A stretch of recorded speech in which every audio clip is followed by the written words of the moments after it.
ধাক্কা দিল কেন রে? ওই কানা চলে যাস না। আর ছোট ভাই ভুল হয়ে গেছে, আমিও দেখি নাই তুমিও দাও নাই, ধাক্কা লেগে গেছি। ওই তুই ছোট ভাই করস কারে? বললাম ডাক দিবু। হ্যাঁ তাড়াতাড়ি আয়। তোর কই ব্যাটারি গোল্লাই গ্যাঞ্জাম লাগছে। আর ছোট ভাই গ্যাঞ্জাম লাগলো কই, একটু ধাক্কাই না লাগলো। ওই চুপ দাঁড়া, পোলা বানাইতে তুই দাঁড়া। আচ্ছা খারাইলাম, দেখি তুমি কারে লয়ে হও। ওই তোর দাঁড়াইতে দাঁড়া, তুই ঠেয়া দাবি করস কে? কি হয়েছে রে?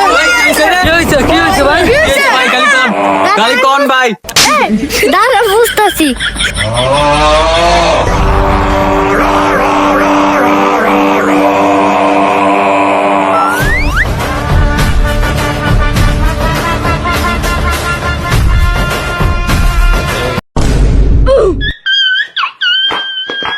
বড় ভাইয়া, আমার চেয়ে 20 বছরের বড় ভাইয়া, আমার ভুল হয়ে গেছে ভাইয়া, আমার মাফ করে দেন ভাই। ওই তুই এখন কান ধরবি, দেখছস পোলাপান? মাফ করে দাও, এটা কি ভুল করছস? কানে ধরবি 20 বার। ভাইয়া যেটা কইছে ওইটাই, তাড়াতাড়ি কর। তুই দাঁড়ায় রইছো কেন? তুই তাড়াতাড়ি কর, কান ধর।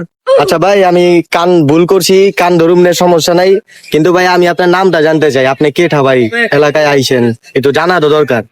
ও বেটা তুই চেনস না? এই যে ননের 5 তলা বাড়ি, হাতি টুটুল ভাই, আর একমাত্র বলা এটা। কিরে কিরে তুই এত কথা কাজকে ভাই যেটা কইছ ওইটাই হইব, তাড়াতাড়ি কান ধর, এত কথা শোনার সময় নাই। ও বেটা তুই তো এই বেশি তেরিং মিলিং করতেছস। প্লিজ আমাকে ক্ষমা করে দাও, প্লিজ।